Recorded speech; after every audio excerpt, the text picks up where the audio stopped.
Intelligent. En toute autre matière, l'enfant n'arrivait guère à lire que des mots comme chat ou rat. Des grilles clôturent le tramway électrifié. Mais quelles grilles peuvent empêcher un garçon de 13 ans de les franchir? Il y avait des écriteaux qui mettaient en garde le danger d'électrocution des rails sous haute tension.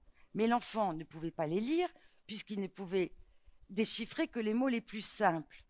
En conséquence de quoi, il est mort, ce qui semble une punition démesurée pour être un cancre en lecture, non?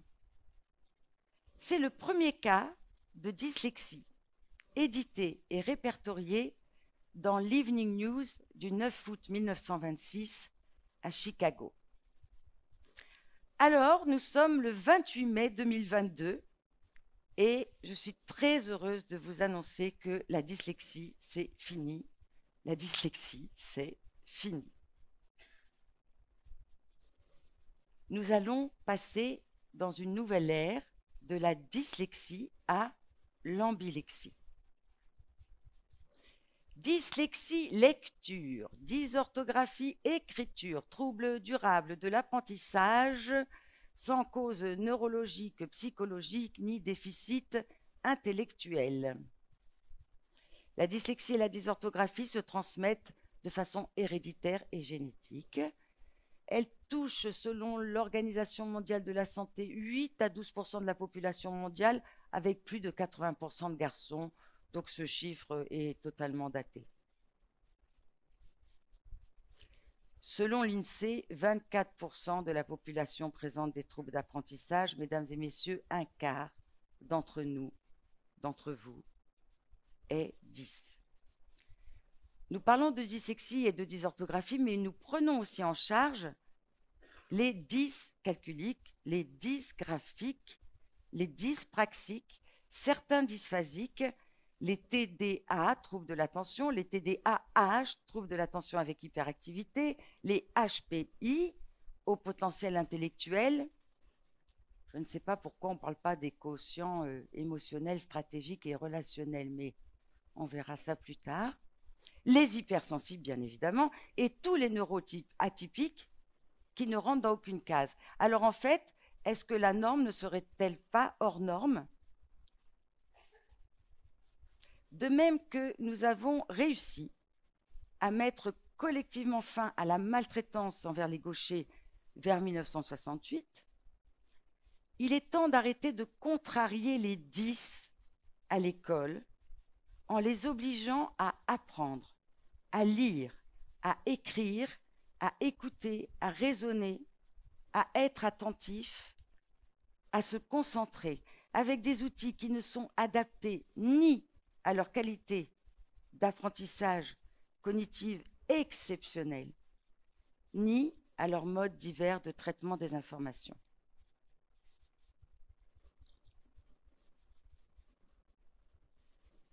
De quoi ont besoin les 10 ? Ils ont besoin d'être rassurés. Pourquoi ont-ils besoin d'être rassurés ? Alors, ils sont hyper empathiques. Vous voyez, un 10, je ne sais pas, il croise quelqu'un qui a mal au ventre dans la rue, il a mal au ventre. Il voit 36 images par seconde au lieu de 25. Il est hyper empathique.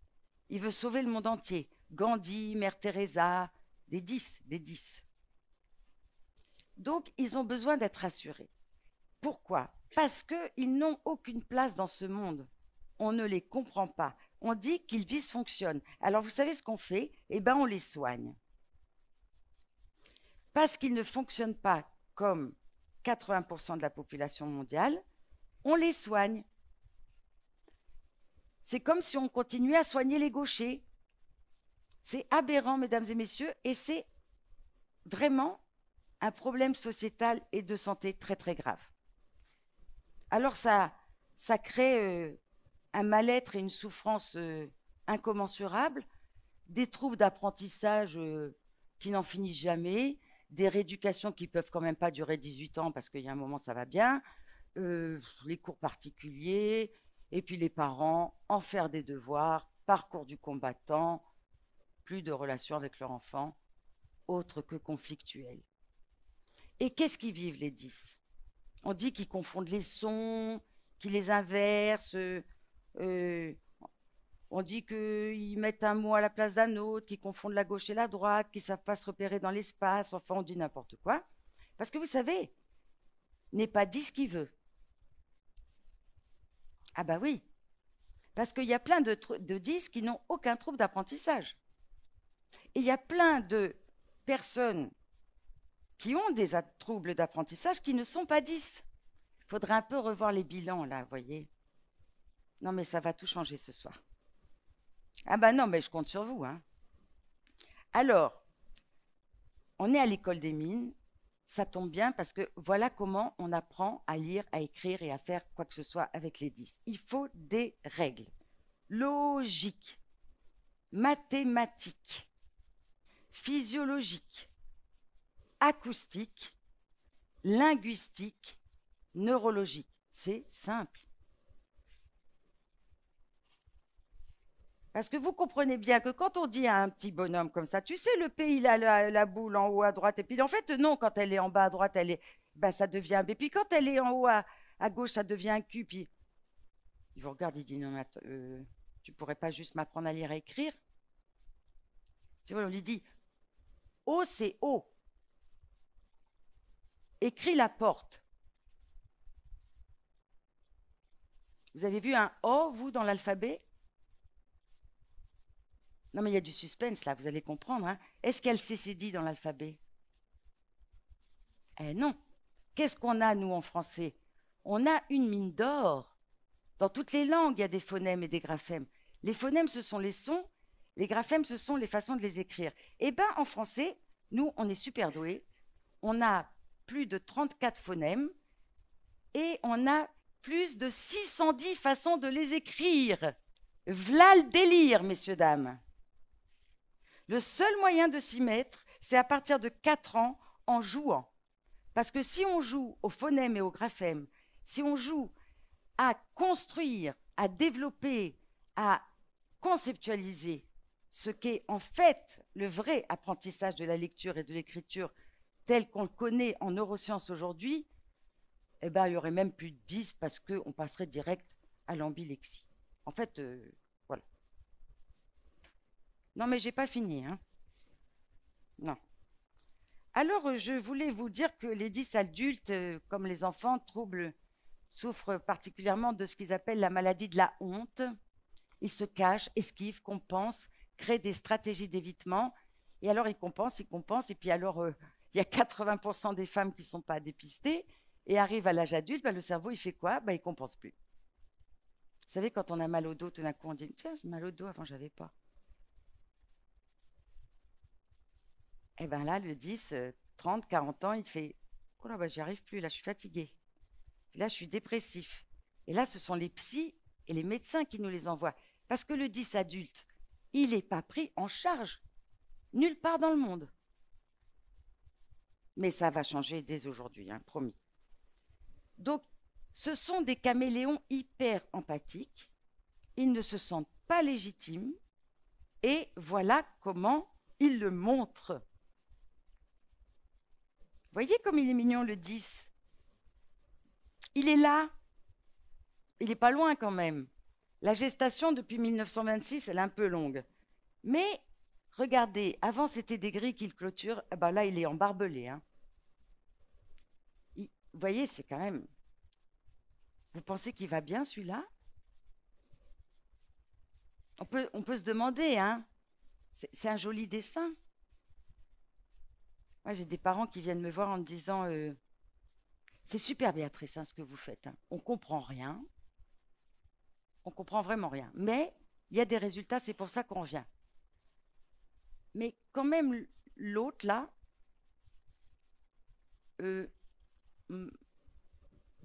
mon enfant, il n'est pas... Enfin, c'est bien, vous mélangez les degrés de dyslexie et tout, mais mon enfant, il est quand même pas comme ça, non? Après, je leur dis oui, en même temps, c'est pas un enfant, c'est un adulte. Ah bon? Oh, un adulte qui dessine ça? Ah, mais il doit être vraiment mal, hein? Il est en institution? Je dis non, c'est une institution. Je vous présente Tim Burton, qui m'a offert ce cadeau pour vous montrer ce qu'était la dyslexie pour lui. Et puis des fois, il l'écrit. Alors quand il écrive, c'est très joli. Juliette, 10 ans. Je la cite, hein. Il parut alors à mes yeux une femme dont la peau n'était que chair et son. Non. Il parut alors à mes yeux, il faut bien que je cite Juliette. Il parut alors à mes yeux une femme dont la peau n'était que l'être et son. Cette femme arrachait sa peau en silence pour former des phrases d'amour qu'elle offrait à tout le monde. Mais un jour, cette femme n'eut plus de peau pour former des phrases d'amour, alors elle plongea dans un chagrin immense qui la tua. Donc en gros, à partir de 8 ou 9 ans, le 10, de toute façon, il veut mourir. Hein. Alors le docteur Jean Métellus, neurologue, linguiste, écrivain, poète, mon mentor et mon ami pendant 30 ans, disait « Mais ça ne sert à rien de faire copier 25 000 fois les mots au 10. Il ne visualise pas les lettres, il visualise le sens, le son et l'acoustique, les spectres. Alors, eh bien, il disait, on n'écrit pas avec la main, on écrit avec l'oreille. Écrire la voiture est, et vous allez trouver la couleur. Ça, c'est un code. On a souvent des couleurs qui vont avec les voitures. Je vais vous dire quand je ferai la couleur.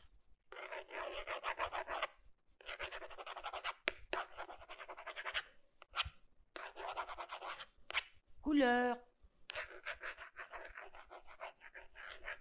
C'était rouge. Oh, ils sont forts. Oh là là là là là là là là. Bon, bah alors je vais vous poser une question très importante, mesdames et messieurs, pour un petit peu savoir qui est dyslexique dans la salle. Qui dit qu'elle était propre? Qui dit qu'elle était sale? Vous n'êtes pas obligé de le dire. Elle était propre. Comment c'est possible? Il y a des mutants parmi nous ce soir. Les équipes de Puissance 10 ont travaillé avec des linguistes du monde entier. Je vais vous dire exactement leur définition de la dyslexie à l'ambilexie. Le terme dyslexie porte en lui l'idée d'un dysfonctionnement et d'une anomalie. L'analyse de nombreux corpus de 10 par des linguistes du monde entier dans différentes langues a démontré qu'ils utilisent une langue neurologique universelle, la première langue neurologique universelle, avec une syntaxe, des règles de lecture ainsi que des fonctions linguistiques précises. L'apprentissage de la langue officielle leur demande de devenir bilingues, donc de maîtriser un double lexique, celui de leur langue naturelle et celui de la langue officielle. Si on stimule les caractéristiques de leur langue, ils deviennent alors ambilexes ou bilexiques et le préfixe 10 disparaît à jamais. Leur production écrite et leur capacité à apprendre sont amplifiées, cohérentes, voire excellentes. Parlons 10. Parlons 10, je cite. Effusion de fraîcheur. Effusion de fraîcheur. Sur un cœur. Le terme dyslexie porte en lui l'idée d'un dysfonctionnement, on l'a dit, et d'une anomalie. Les cendres de la nuit. Alors je m'adresse à vous, cliniciens, poniatres, orthophonistes, psychologues, parents, grands-parents, enseignants, pourquoi pas, cousins, frères, sœurs. On constate que quand on n'arrive pas à constater, on laisse à l'état de chiffres, friches, des cerveaux qui marchent parfaitement.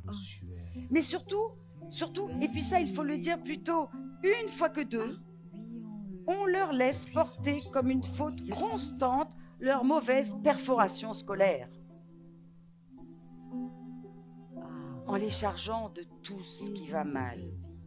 Ça abîme la confiance, ça casse la joie de vivre, ça fait souffrir sans pouvoir le dire. Le propre du 10 est de désorienter son auditorium sans le vouloir, surtout sans le vouloir du tout. Plus il sent l'interrupteur dubitatif, plus il veut rentrer dans le chemin, droit dans le chemin, et plus il désoriente l'autre quand même, qu'il soit dyslexique de souche ou naturalisé. Les mots sont consignés d'images en révérence au sens.